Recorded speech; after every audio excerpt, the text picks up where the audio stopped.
impossible to predict when a shark will breach, and the action is over in seconds.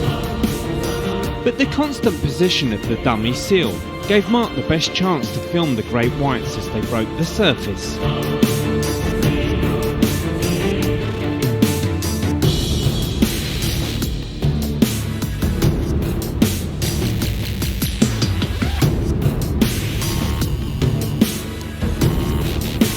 On a good morning, he could witness up to 6 breaches.